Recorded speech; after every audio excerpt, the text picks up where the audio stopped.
I'm happy to welcome Art Gallant to the show today. Art is a certified financial planner with Barnum Financial Group who specializes in building relationships with clients to help them understand their finances. We're going to talk about Art's process, his tenacity for his clients' success, and the problem-solving skills he employs to help clients achieve their goals. I'm Paul Blanco, and this is Small Steps, Big Wins.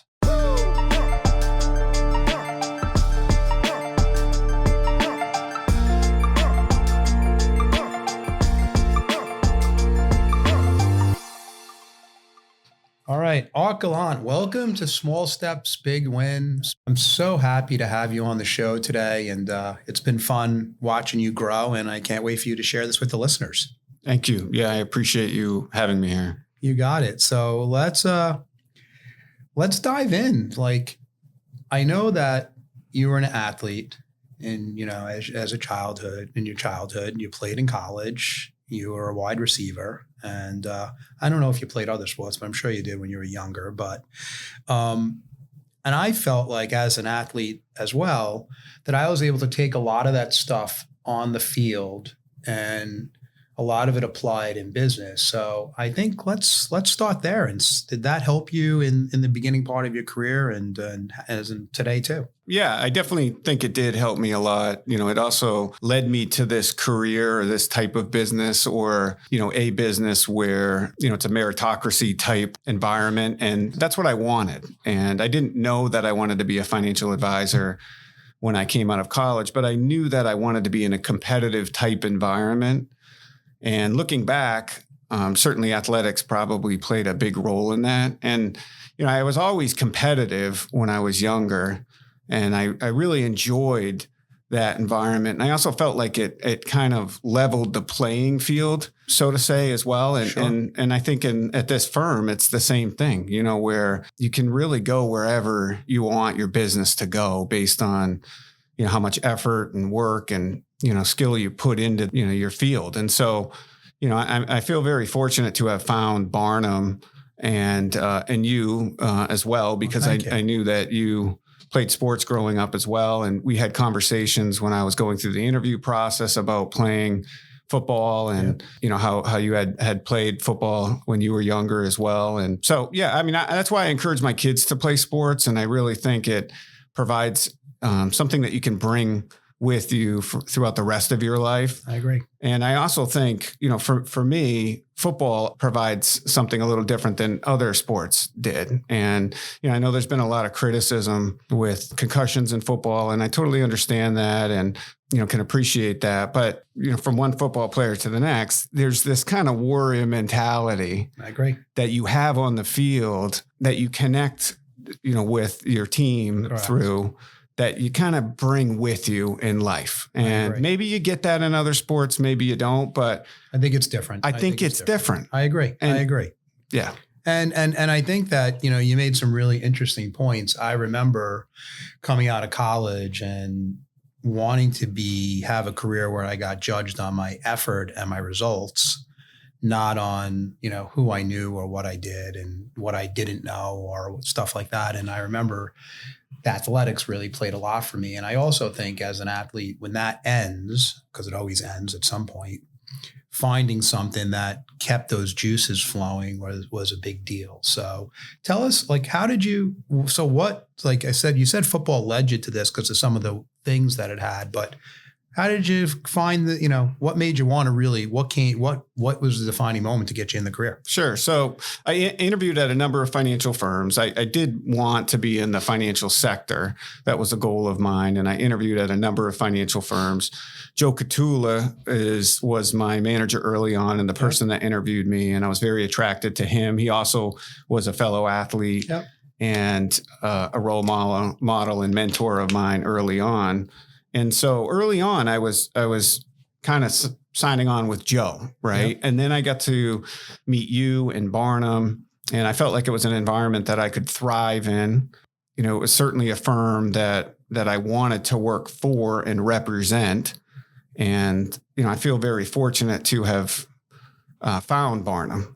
Yeah, and it's interesting because sometimes that's just how life works, right? You get in and only career I had, and obviously for you too. Yes. So, yep.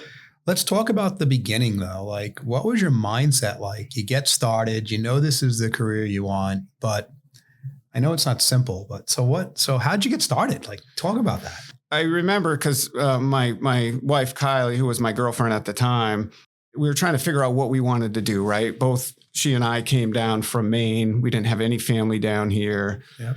Didn't have any really help. We kind of just were starting our lives down here. And she had a job at that time that she had eventually spent almost 20 years at. And I told her, okay, I'm going to go into this business, and there's probably going to be a period of years where I may not be, financially supporting this family while I try to build this business. And, basically looking for her commitment for me to go down that road. And so I went down that path. So she bought in. Yeah, she bought in. I'm not sure she had much of a choice, but she bought in. And in those early days was just trying to build the career. And I imagine, like a lot of other guys that started around when I did, it was meeting as many people as you can, making as many dials as you can, seeing all the people you can, trying to obtain clients. It's really in those early years, just kind of building that business on a day-to-day level. Yeah. And do you remember, was there a point, now, a lot of the listeners here are newer in the business. Some are veterans, many entrepreneurs, but, you come in and you wanted the industry, you figure it out, you're in it now. When did you wake up and say, this is my career? Like, was there a defining moment where you said, I know this is it. Now it's just how I want it to grow versus am I going to make it in the business?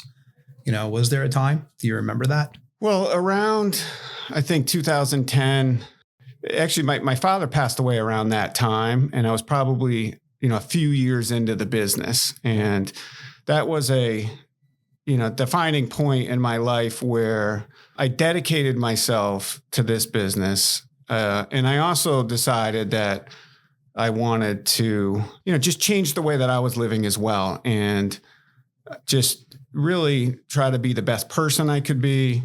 I knew I wanted a family at that time. I didn't have kids. I wasn't married, but I was with my girlfriend. My dad died very suddenly, and it was kind of a big shock to our family and to me. And I was working hard at that time, but, I'm not sure if I was as dedicated as eventually I became. That was also around the same time that I met Brooke, my business partner. And so at that point, I just had a new dedication to life, to work, to personal health. That's great. And so at that time, I also recognized the opportunity that I had with Brooke and our old business partner, Peter, and being invited to join their team. And I wanted to make sure that I was being the best partner I could be. And looking back, it was a critical time for me building the business and having success in that time. It's amazing. And I really appreciate you sharing that because, I lost my dad suddenly too, and things in your life change when that happens. And I think that, being a spiritual kid, they look back and it was a defining moment for you. And I think as much bad happens, there was so much good that came of it. And I commend you on that because people always say, like, to be a great corporate athlete, very different than an athlete, right? You think about a corporate athlete, there's no off days. Whereas athlete, you have an off season, you have preseason, you don't have that in business. And when you have something happen in life, you try to keep the wheels moving, right? You don't have that time. And when you self-reflect and then you're able to take that and say, if I make life better, the rest of the stuff all takes care of itself. And I commend you for doing that. So thank you. Let's talk about that. Like, so you went from, lots going on in life, you're starting your family and all that, but in the business world, you went from a solo practitioner to being on a team and a team that had been around, in existence for a little while there. Probably that team's been around probably 8 or 9 years at that point. Tell us how that worked and how it felt and, what came of it for you. Yeah. So I spent several years working by myself and thinking that was the business model that I wanted to pursue. Yeah. And I think after those several years of kind of just doing it on my own, I just recognized that I'm somebody that thrives in a team type environment. And back to the sport days, right? Yeah. And I had a conversation with you, and you may not remember this, maybe you do. I came to your office and said that. I think I remember the conversation. I don't remember all the details, but I do remember that. I was saying at that time, I thought I wanted to be in a team environment. Yep. And you introduced me to Brooke and Peter, which I thank you for that. You're welcome. And it ended up being a great relationship. But at the time, they were going through some changes, or eventually going through some changes. And I was trying to find what my role would be within our team.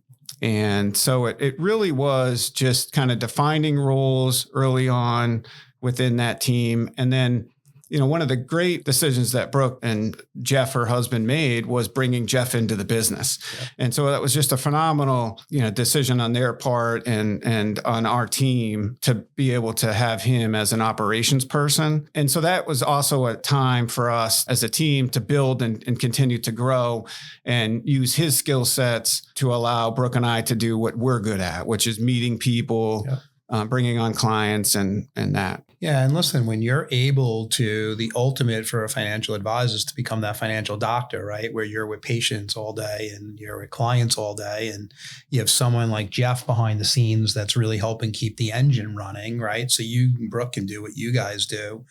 And Brooke was on the show and she did such a great job on the show. So that's exciting. And remember, if you don't build the right infrastructure, you can get crushed by the weight of your own success. And I think that's something that you guys solidified with that move.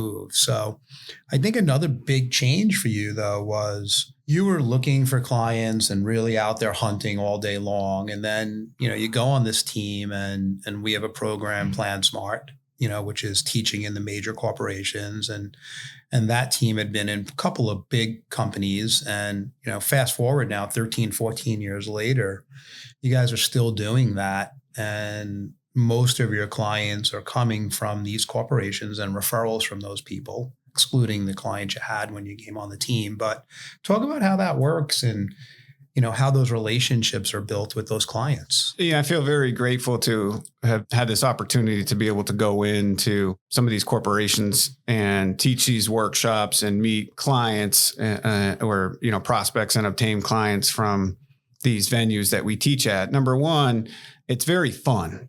Teaching for me has been fun. I've learned how to do that. I don't believe it came naturally to me. I've learned a lot from Brooke. She is very natural at teaching and very good at teaching and can command a room very easily. And so I've learned a lot from her.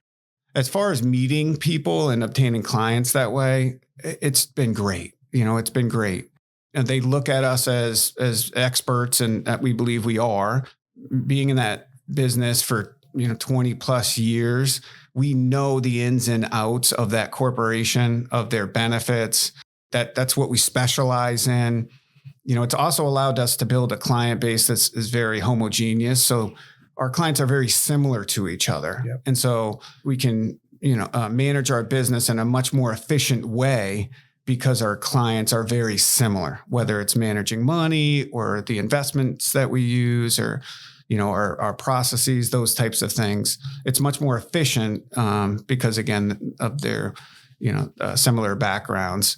Again, feel very fortunate to have been able to build our business in that way, and lucky that we're still doing it, right? And it's a little different now. COVID, we've been doing it through webinars more often than in person, but we still meet a lot of people from there. We know those people. We know their HR people. And yeah, it's been a great way to build a business. Well, it's interesting too, because when you think about growing a business, right, in this industry particularly, you kind of, in the beginning, you go anywhere you can for a client. Then, pre-COVID, right, you're like, all right, if I can get my clientele closer to me, so I'm not driving all over creation, and I can get them to come to my office, right, which you guys have been able to do. Most of your clients you've been seeing in offices for over the years, right? And then take it to the next level if they're all in the same place and have the same benefits. And that word scale, that's a buzzword today. You get massive amount of scale, right, in your practice, and you're so much more referable because of that. So, I commend you on that. And listen, you have to earn that. If you don't do the right job to have that longevity of being in these corporations for 20 plus years where they paid it forward, Brooke and Peter, and now, yourself and Har and Jeff, it's a real testament to you guys. So congratulations on that. Thanks. Yeah, we always try to do the right thing for our clients, regardless if they work for this company or not. But we do know that bad word travels quickly. And so we want to make sure we're treating our clients fairly and being honest with them and providing good customer service. And we respect the relationship that we have with the companies that we go in and teach these workshops with.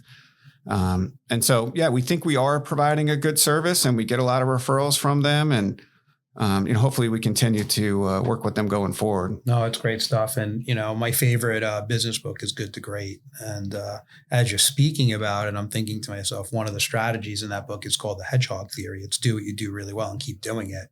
You guys are a prime example of we should change the name of the team to the Hedgehogs because that's exactly what you're doing. So let's talk about what you said with COVID. I always say that there's so many bad things that happen with COVID, but a lot of good things came of it in the business world. And, Zoom has been a huge gift to us in this industry. Has that impacted you a lot since COVID happened or no? Yeah, our business schedule changed dramatically after COVID. Okay. So we were working long days prior to COVID, 5 days a week, meeting people after hours, 4 days a week at least. And everybody went to Zoom during COVID, right? Like every other business meeting. And then after COVID, when we came back into the office and were willing to meet people in person, I'd say probably somewhere between, 30 to 50% stayed on Zoom. And many of those folks, whether they were on Zoom or in person, are requesting daytime meetings and not those late night meetings anymore. So I feel like a lot of people change their schedule to do things during the day as opposed to after hours, whether it's through Zoom or maybe just taking the time off because they're working from home or whatever the reason may be. Yeah. So we changed our schedule to accommodate that. And it's also given us a little more flexibility, whether it's work from home 1 or 2 days a week or just not be in the office till 8 at night, which has been great. Yeah. And it's interesting that, that happened. And like I said, there's a lot of good that came of it. And I think you're interesting when you said 50%, let's just assume, and you're still seeing 50% coming into the office where most advisors are almost at 90% Zoom. So you guys have been able to juggle some because of geography. I think that's played, to you. So when you think about, the business today and where you're going, what are some of the mindset shifts that you had to go through personally as going from an individual to a team? And then when you look at the size of the practice today, has that changed how you think and what you guys do? Well, of course, when I'm working as an individual, I'm only dealing with myself as a personality, right? Yeah. And when you're working with a team, whether they're husband or wife or not, you're going to be dealing with other personalities, right? Sure. And so we have to come to an agreement on decisions that we're making. And, sometimes that can be challenging. And so we have to figure out a way to do that that's amicable to everybody. Sure. And it's great. Very similar to a marriage, right? Yeah. And so my wife and I are raising 3 kids. Sometimes we disagree on the way that we're parenting. Yeah. Yep. And so, whether it's Brooke and I or Brooke, Jeff and I that are making the decision, sometimes we are in line. And I'd say more often than not, we are. And then sometimes we're not. And so as a team, versus an individual, got to work through that. You got to work through that stuff. Fair. Yeah. And now as far as our business that's continuing to grow, certainly managing time is one of the obstacles that we have to overcome. Yes. As I said, Jeff has been extremely helpful and is very efficient and productive in his role as the operations practice manager. We also have a great admin. So we feel like we have the right people in the right places that allows everybody to do what they're good at, whether it's Brooke and I or admin Alyssa or Jeff, be very productive in those roles. Yeah, I love it. Now, when you think of the word capacity, right? You need capacity. How has technology played on your team to help you guys with that? Has it been a big help to you guys? Yeah, absolutely. And Mass Mutual and Barnum has been, very good with providing us the technology that we need to run our business. We do a lot of managed money. We do a lot of block trading and model trading. And so the technology there for us, just like we explained to our clients, makes us be very efficient when it comes to trading and overseeing our clients' portfolios. Yeah, it's great. And then do you are you using the CRM to really manage the book and the validity of it? Yeah. So we've been using Salesforce. I think, we were probably one of the first teams to use it. We were using it before everybody here at Barnum used it. And so that's been extremely helpful for us. We still use spreadsheets and Jeff is such a spreadsheet guy, so I can, appreciate all of the work that he puts into those spreadsheets. But our Salesforce is, I believe, very, clean, efficient, and we're in there, pretty regularly, as well as, some of the old school methods like a good old spreadsheet. Yeah, listen, everything works and it's always what the person wants. And you just have to be conscious of continuing to scale your business so that you could continue to grow when you do that. So you meet these clients, you teach them, then, you call them, you get the meetings, and then how does that relationship build? And is it different building it on Zoom now than it is face-to-face? Yeah, I remember the first client I took over Zoom.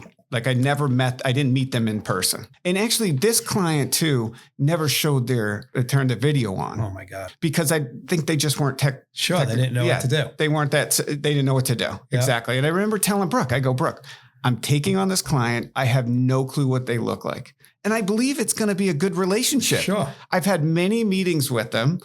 We're sharing things about our families, which I like to do. I like to have personal relationships with my clients. And I think it is good for them, good for me, create sticky clients. Yeah. The end result is that I'm working with people that I like. Sure. And so there are some clients that I've taken through Zoom, and that's just the world that we're in now. Yeah. So I ended up, I remember when we took these clients on, Jeff showed me their picture of their license. It's because I didn't know what they looked like. Yeah. That's funny. And I can remember this story like yesterday. It was 2018. And I was talking to one of our top advisors on a Saturday. And I was at my son's soccer game. I remember exactly where I was standing. And it was about 12 o'clock. And I said, what do you got today? And he said, actually I have an appointment with someone at 2 o'clock from Philadelphia. And I'm like, are you in Philadelphia on a Saturday? And he says, no, I'm actually doing this on, you ever hear of GoToMeeting? And I said, yeah. And he says, I'm doing it on that.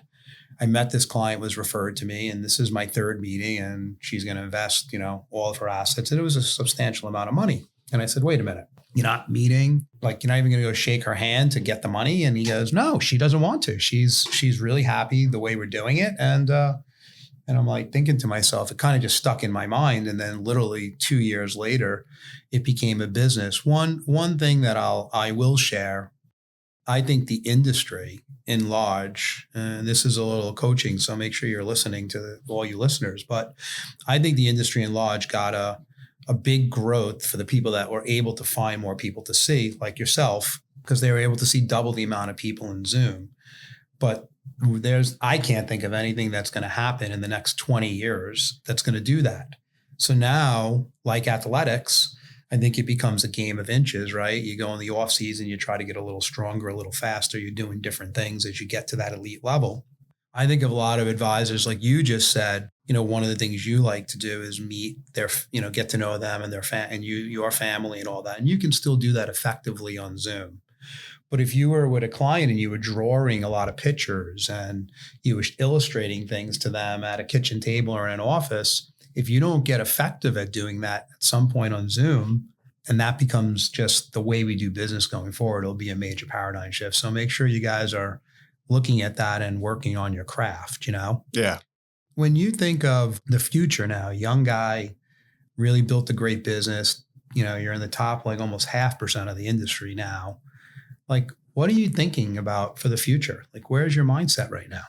Well, now I'm at the point, or our team is at the point where we're trying to manage our clients the best that we can and continue to grow the business at the same time.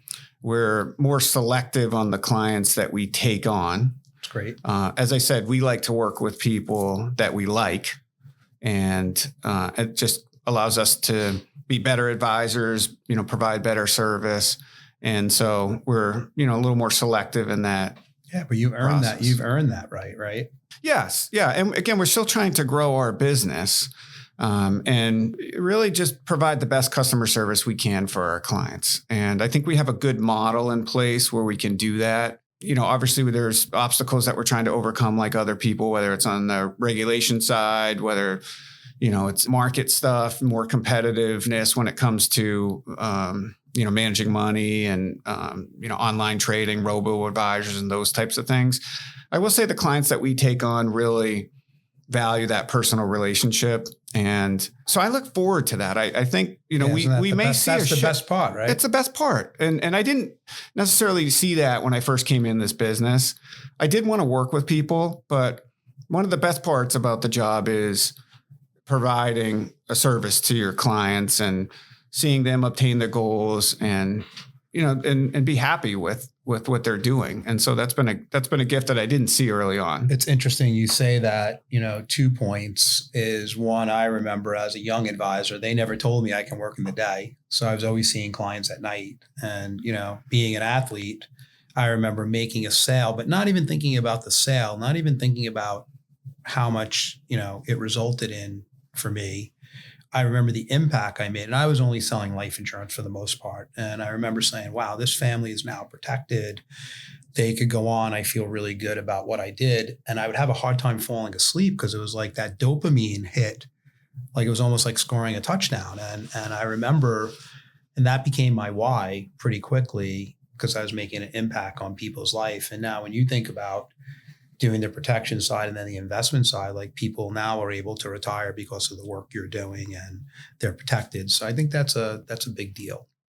I do like the idea of what you said. I think it's important that is the best part, but people have to figure out to pay the price to get the people in front of them to enjoy those moments. Yeah. Yeah. Of course. I think that's the hardest part of this business, right?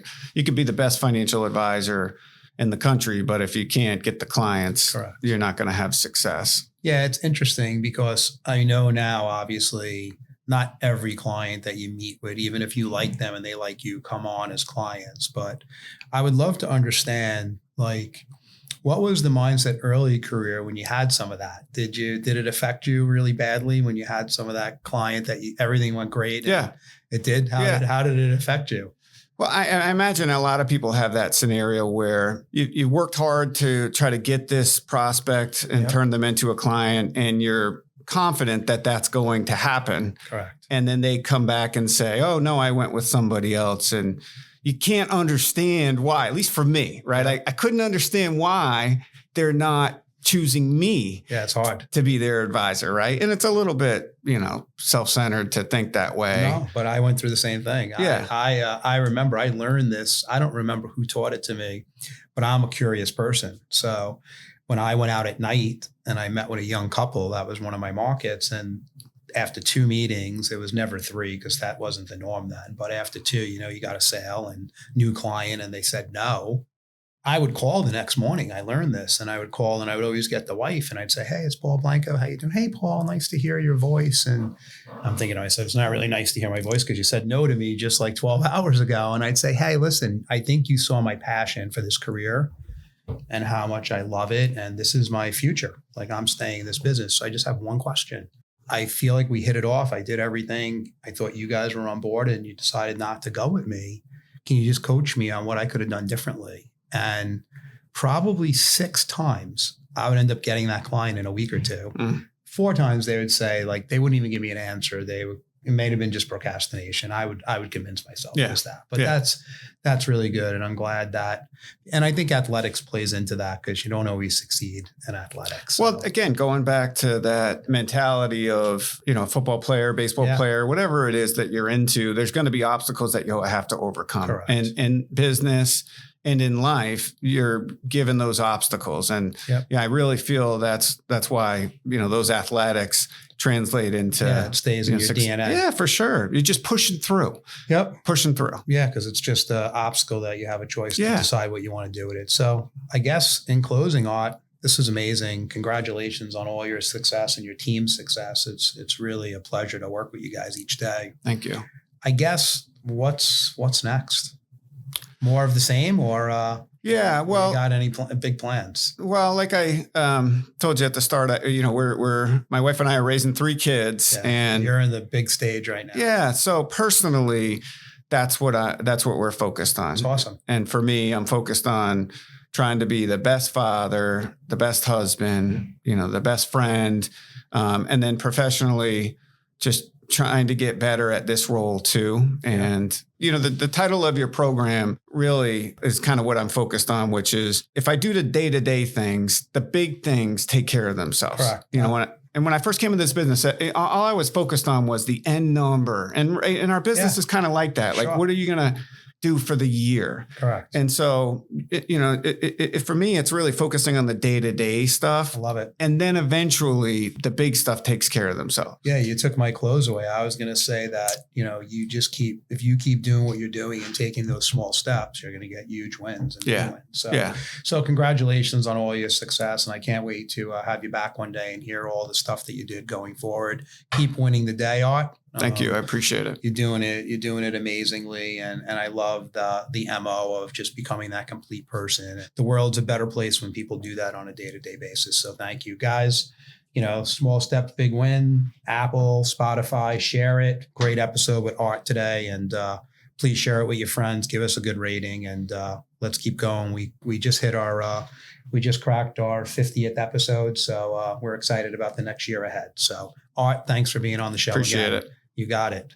Thank you for listening to Small Steps, Big Wins. Please rate, review, and subscribe on Apple Podcasts, Spotify, or wherever you listen to your podcasts.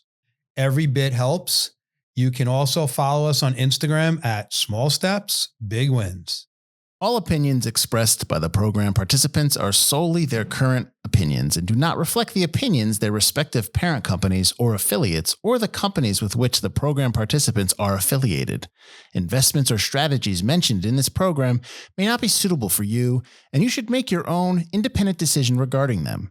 This material does not take into account your particular investment objectives, financial situation, or needs, and is not intended as recommendations appropriate for you. You should strongly consider seeking advice from your own investment advisor. Securities and investment advisory services offered through qualified registered representatives of MML Investor Services, LLC. Member SIPC, 6 Corporate Drive, Shelton, Connecticut, 06484. Telephone number 203-513-6000.